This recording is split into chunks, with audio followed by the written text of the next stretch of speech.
Aujourd'hui un épisode sur l'importance de discuter avec nos clients et en tout cas de leur ouvrir un espace sécure et ouvert, c'est le cas de le dire, mais un espace où ils peuvent déposer les choses et où ils peuvent nous envoyer bouler.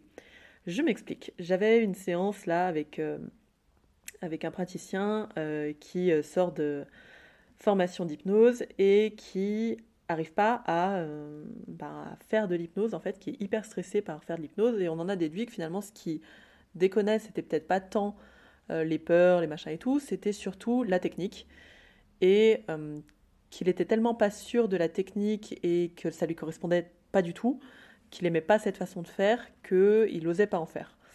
Donc on aurait pu partir sur oser, c'était un peu ma lubie, oser, les peurs, machin.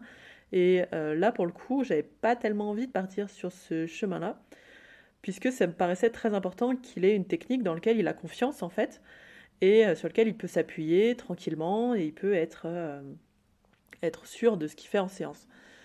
Au moins sur les inductions, approfondissements, les phénomènes hypnotiques, bref, en gros, les bases quand même de la transe et de l'hypnose. Puisque après, il avait une stratégie de séance qui vient d'une autre école de thérapie. Donc l'hypnose allait vraiment servir à être un outil dans sa stratégie de séance. Et même ça, c'était compliqué. Et en fait, au fur et à mesure de la discussion, je me rends compte que un des problèmes, c'est que, eh ben, il a appris une hypnose où on ne discute pas avec le client, c'est-à-dire où on n'a pas de retour, que ce soit par signaling ou par des mots ou par n'importe quoi, il n'y a pas de retour de la part du client. C'est-à-dire que on est en train de faire la séance, on blablate, on blablate, on blablate, et on ne sait pas où la personne en est, comment elle le vit, s'il y a un problème, si elle arrive à suivre, on ne sait rien. Il y a pas de, on ne sait pas en fait, on est en train juste de blablater dans notre coin tout seul, tranquille, on se fait son petit plaisir on fait son petit kiff perso d'hypno, on balance de la métaphore, on emmène dans des voyages, on fait du blabla, mais sans savoir où est l'autre. Alors, au ton de ma voix et de ma façon de m'exprimer, je pense qu'on aura deviné que ça me déplaît fortement, cette façon de faire. Pour moi, ça parle en premier lieu de toute puissance, c'est-à-dire que le présupposé de je demande pas à mon client où il en est, c'est moi qui fais, et tant pis, en gros, où est le client, euh, et tant pis de s'il suit, de s'il suit pas, de si ça va trop vite pour lui ou pas assez vite, de s'il est mal à l'aise avec ça ou pas. Il n'y a pas d'espace de parole, en gros, pour le client. Et il ne peut pas interrompre la séance, il ne peut pas dire mais là je n'ai pas compris. Il y a pas ça, quoi. Donc, pour des gens qui, comme ce client-là que j'ai moi, qui n'ont pas appris qu'on pouvait discuter avec la personne, qu'on pouvait mettre des signalings, qu'on pouvait lui permettre d'arrêter la séance, ça, je comprends très bien que ce soit difficile à faire. Donc pour moi, c'est pas tant le problème de toute puissance. Là, ce serait plutôt pour le formateur qui apprend ça à ses élèves et qui leur donc fait vivre des trans comme ça. C'est-à-dire que mon client qui est passé en apprenti, en cobaye, dirons-nous, en, dans la formation, n'osait même pas bouger de peur qu'on lui dise qu'il n'était pas en transe. Et ça me dérange ça assez fortement, donc en fait la séance ne lui allait pas, ça n'allait pas, et il ne disait rien parce qu'il n'avait pas cette ouverture.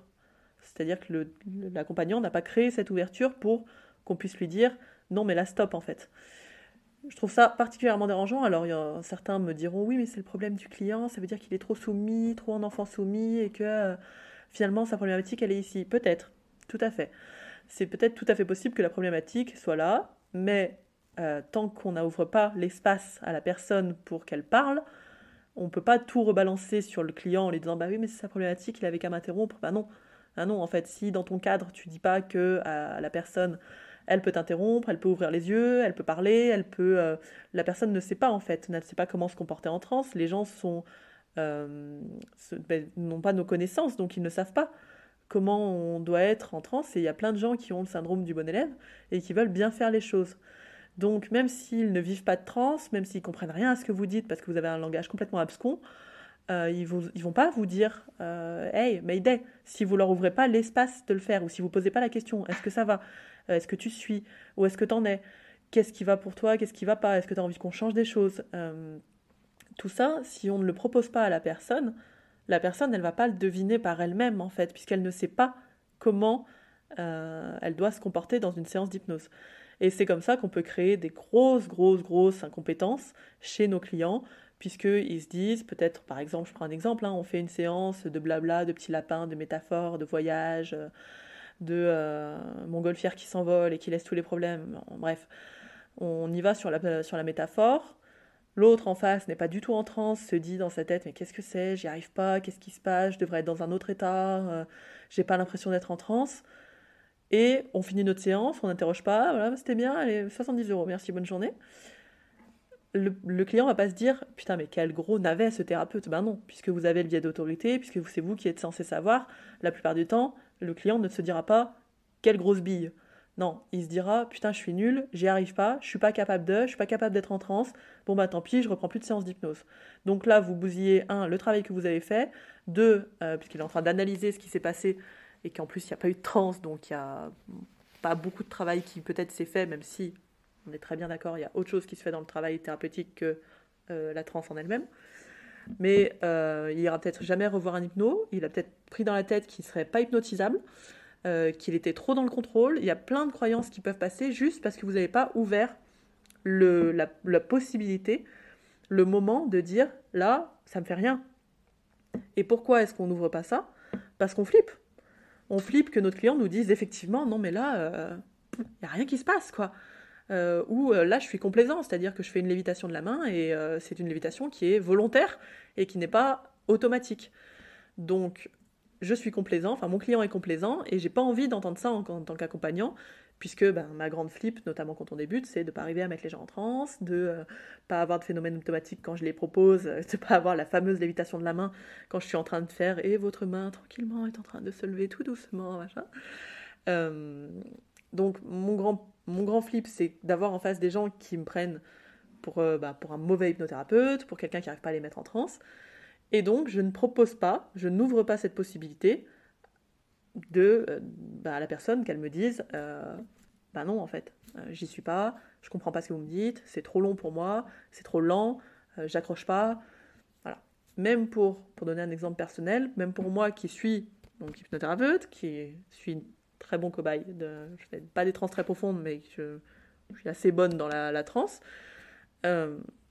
J'étais c'était avec une ancienne psy, j'étais en séance, et elle me fait, j'en avais parlé déjà dans un podcast, je sais plus lequel, et elle me fait une séance d'hypnose.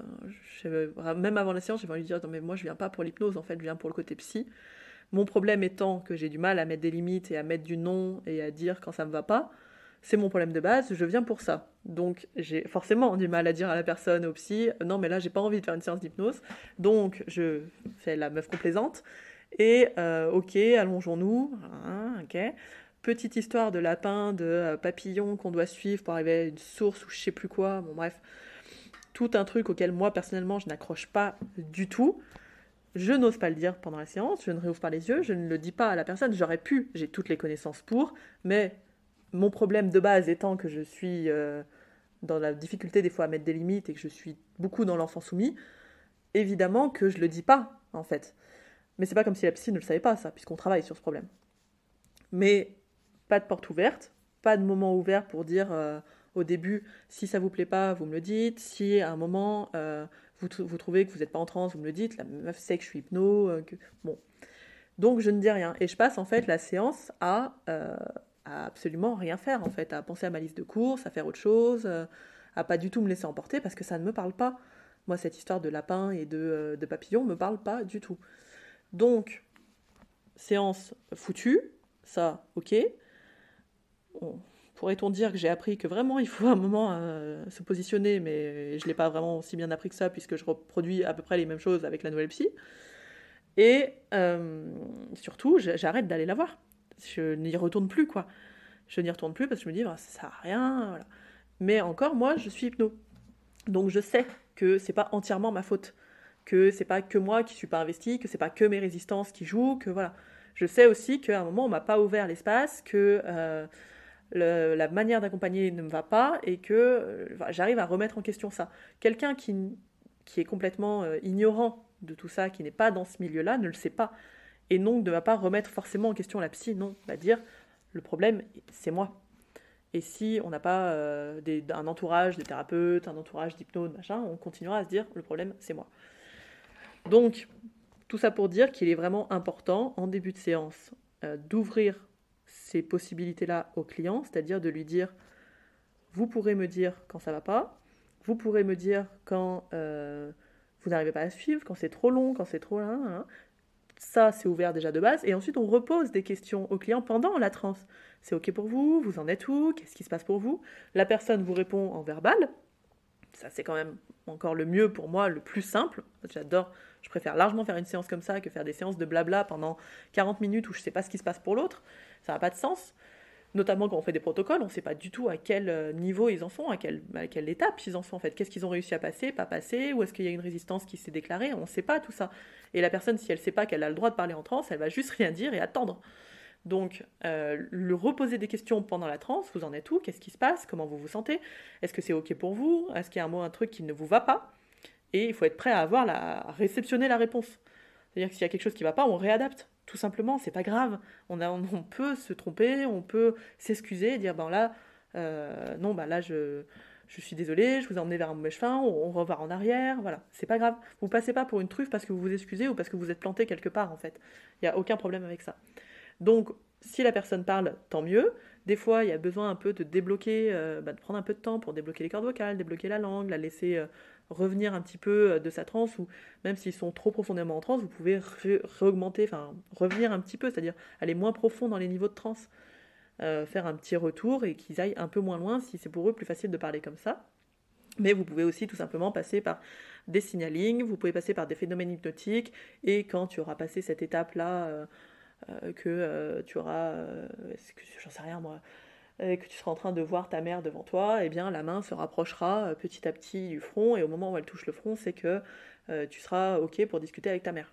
Voilà, donc ça me fait au moins une information. Et si tu n'es pas OK, la main s'éloignera du front. Voilà, ben vous avez un phénomène hypnotique, donc au moins vous pouvez valider qu'il y a une transe, si le phénomène est automatique, et vous pouvez aussi savoir où la personne en est, et lui laisser le choix de faire ou pas ce que vous proposez. Puisque souvent, un des problèmes de l'hypnose, c'est qu'on va balancer des grosses suggestions bien directives, sous couvert de suggestions non directives, pour faire passer des choses que peut-être les gens ne veulent pas faire. Et pour moi, il est quand même muy importante que les personnes soient en capacité de nous dire non, qu'on leur fasse travailler cette capacité de nous dire non, notamment quand elles ne savent pas faire, et puis de respecter leur chemin en fait, et là où elles veulent aller, et là où elles ne veulent pas aller. Si vous voulez plus d'informations là-dessus, je vous invite à écouter le podcast qu'on avait fait avec Marie Lisel. Et je vous invite également à suivre ce qu'elle fait dans Hypnose Inclusive, le groupe Facebook, ou tout simplement sur sa page pro. Je pense que c'est une des personnes un peu référence là-dessus, sur le respect du client et de son autonomie.